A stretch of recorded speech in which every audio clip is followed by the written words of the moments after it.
তো রান্নাঘরে চলে এসেছি। আজকে মুসুর ডালের বড়া করব, তাই কালকে রাত্রে মুসুর ডালটা ভিজিয়ে রেখেছিলাম। আর এই মুসুর ডালের বড়া, তারপরে মুসুর ডালের বড়া করে তরকারি করলে হেভি খেতে লাগে, তাই না? তো চলো এটা আগে বেটে নিই, বেটে ভেজে এটা রান্না করি, তারপরে কি করি দেখি। এইটা হলেই খাওয়া হয়ে যাবে, আর বেশি কিছু করব না। মুসুর ডালটা বেটে নিয়ে এসেছি, এটা এবার ভাজবো। একটু নুন আর খাবার সোডা দিয়ে দেবো, দিয়ে একটু ফেটিয়ে নেব, ফেটিয়ে নিয়ে এটা ভাজবো। তো এইটা একটা রান্না করব ভেবেছি। আর একটু কুমড়ো আর পটল ভাতে দিয়ে দেব। আর ডাল করেছি, আর এখানে ডিম সেদ্ধ আছে, ডিম সেদ্ধ করে নিয়েছি।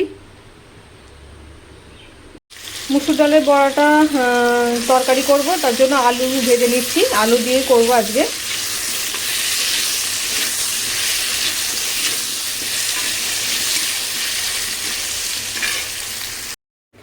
বড়াটা আস্তে আস্তে ভেজে নিচ্ছি। এই কিছুটা দিয়েছি, এখনও বাকি আছে অনেক। যে কোনো ডালের বড়া খেতে বেশ ভালো লাগে বলো, সে মুসুর ডালই হোক আর ছোলার ডালই হোক আর মুগের ডালই হোক। একটু লাল লাল করে ভেজে নিচ্ছি, একটু ভাজাও রেখে দেবো আর একটু তরকারিতে দেব।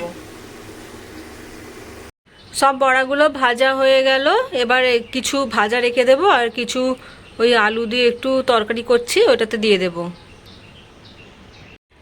বড়া দিয়ে আলু দিয়ে তরকারিটা হয়ে গেছে, নামিয়ে নিলাম। দেখো কতটা ঝোল রেখেছি, খাওয়ার সময় সব শুকনো হয়ে যাবে, তাই জন্য ডাল করে রাখলাম আর কি।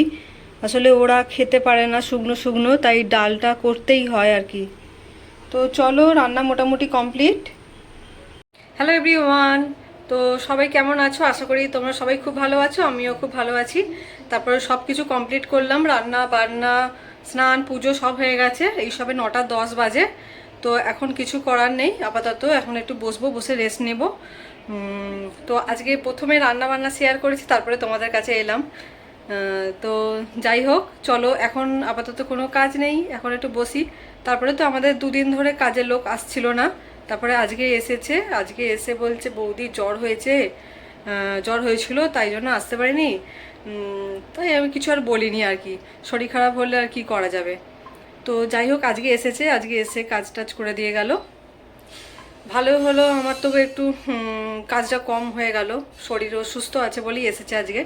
তো যাই হোক, চলো এখন টাটা, কালকে পরে আবার আসছি। বলছি কালকে আবার আসছি, তো পরে আবার আসছি। সেই যে তোমাদের কাছে রান্না বান্না করে স্নান করে পুজো করে দেখা করেছিলাম, তারপর থেকে আর আসাই হয়নি। কারণ আমাদের বাড়িতে হচ্ছে আমার ছোট ভাগ্নি এসেছিল, তার সঙ্গে একটু সময় কাটাচ্ছিলাম, তাই জন্য আর ভিডিও করা হয়নি। তো এই এখন সন্ধেবেলায় আসছি তোমাদের কাছে একটু। অনেকক্ষণ আসিনি বলে ভাবলাম এখন একটু আসি, তা নাহলে তো ভিডিওটা একদমই ছোট হয়ে যাবে।